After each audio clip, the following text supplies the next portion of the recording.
Just an update this morning on yesterday afternoon's stabbing incident in Dublin city centre and another incident. Incident, attack, brutal attack. You see this word incident, it's constantly used by the mainstream media. And when you keep reading reports of it, incident, it starts to get into your head that way. These were not incidents. These were brutal, savage attacks carried out by crazed assailants with bladed weapons in busy city centre streets yesterday. One in Dublin and another one in Cork that's almost completely slipped under the radar. Now, of course, information about this is very, very difficult to come by, but it's interesting to see how some of the rhetoric is beginning to change with political so-called leaders. They're begrudgingly accepting the state of play at the minute, which is that streets are not safe. There are not enough police on the streets. And who are the people committing the majority of these attacks and what is being done to stop them? So let's get into some details here this morning. And interestingly, this was a post that was put up by Jim O'Callaghan, the so-called Minister for Justice, along with this Mayor of Dublin. I had a very good meeting today with the Lord Mayor of Dublin and her officials. We discussed many issues of concern, including policing in the capital and implementing the recommendations of the recent task force report on Dublin. This is the same woman that last month laughed when a motion was brought to Dublin City Council to address the crime crisis in Dublin following the Stoneybatter slashings and stabbings by a Brazilian non-legal, unvetted migrant who had been living in Dublin for some years. She laughed whenever this motion was brought up and told the councillors who brought the motion to close the door behind them on the way out as she sat and smirked. So there she is standing beside Jim O'Callaghan talking about issues of concern. Yet talk, that's all they do. They talk, and talk is cheap. It means nothing. And while they're talking about it and talking about implementing things, people are still getting stabbed. So let's look at the information. And by the way, if you haven't already seen it, I've done another video. I did a video in this as soon as it happened yesterday afternoon. Some video footage from the ILAC Centre in Dublin. So please go and check that one out. But this is just confirming what I reported on yesterday afternoon before, by the way, it appeared in any other normal legacy media publications. If you want to get your news, you have to go to independent sources these days because that's where the news breaks first. Man stabbed near busy Dublin shopping centre in broad daylight.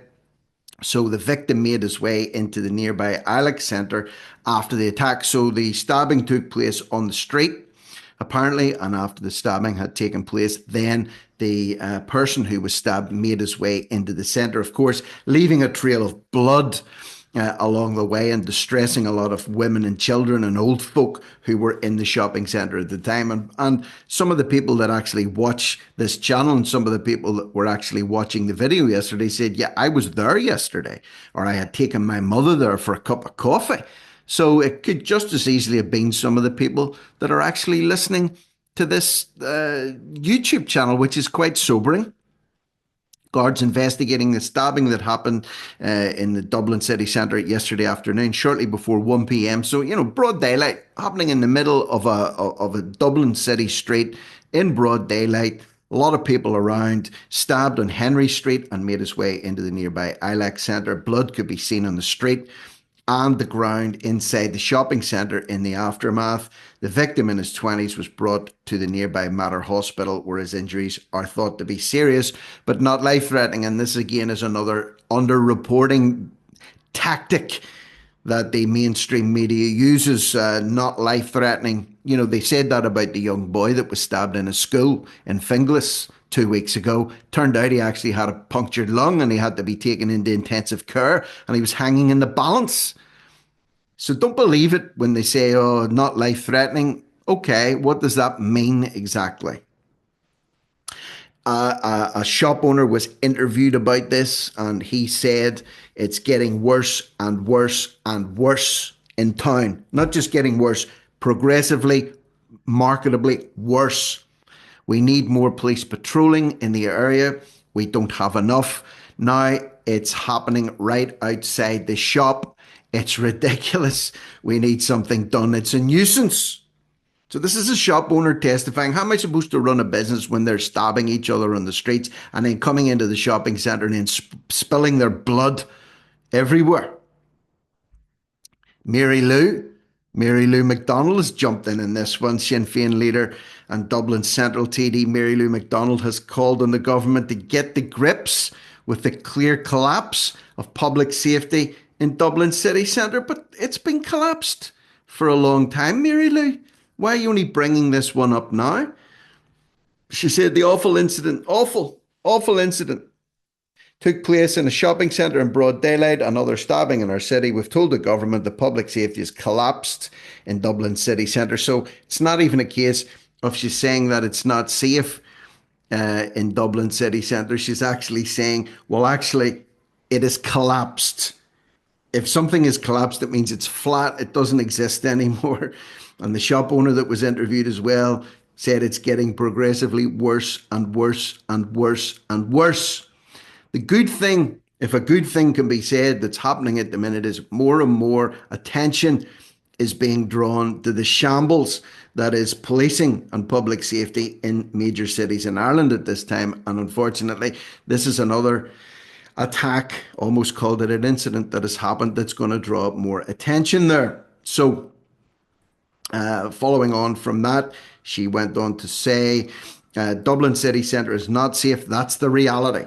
We don't have a strong Garda presence. We don't have enough Garda on the streets doing what they do best, policing our city and keeping us safe. No mention, by the way, of the guard that was stabbed 2 Saturdays ago with a broken bottle. And the man that was arrested was charged and due to appear in court, not this Tuesday, but the last Tuesday. There's been nothing at all about that. Zero. People must have the right to walk in Dublin safely and without fear. It's the least people should expect. Yeah, you would think so, wouldn't you? You would think so in modern progressive Ireland. Local Social Democrats councillor Daniel Ennis said the government can't turn around and say they're shocked by scenes such as Dublin. Well, referring to Mary Lou McDonald, actually. Scenes are all too frequent. I've been elected since last June and I've constantly been raising how unsafe the best parts of our city are. Day or night, the city is simply not safe. So it's not just people like me banging on about this on a daily basis and being labelled right-wing or extremist or intolerant. The noise of this, the rumblings of this are getting louder and louder and louder, and it's impossible to hide it. Moving on, another attack in Cork yesterday. You won't find this. You won't find this anywhere. It's very difficult to dig it out. And then if you do manage to find it, the details are scant. This is from a local Cork publication. Man stabbed in broad daylight in Cork attack. The area was sealed off by Gardaí. Wellington Road stabbing.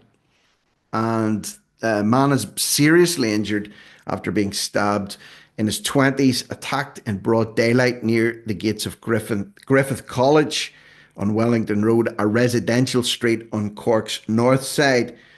Gardaí sealed off the scene yesterday morning after being alerted to a serious assault. The victim was rushed to hospital by ambulance, with what is believed to be slash and stab wounds. There's the scene. Nice looking place, beautiful sunny day, but no, someone had to whip the knife out and start slashing and stabbing. Locals said they heard shouting, alerted the guards of the incident after the victim was found bleeding on the street. One local said the young man was pretty badly cut up by a bladed weapon.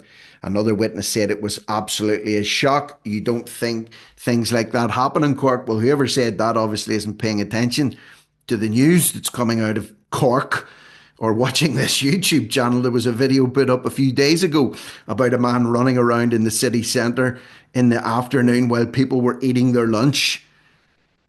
waving a knife, threatening to kill. And people there were saying it's not safe to even sit and eat your sandwiches anymore. A local said there has been concerns about a rise in antisocial behaviour in the St Luke's and Wellington Street area. So again, are you listening in from Cork? Does that resonate with you? Are you shocked or surprised to hear this report coming out of this stabbing, slashing yesterday? And on and on and on and on it goes. But more pressure is being put on, more people are acknowledging this.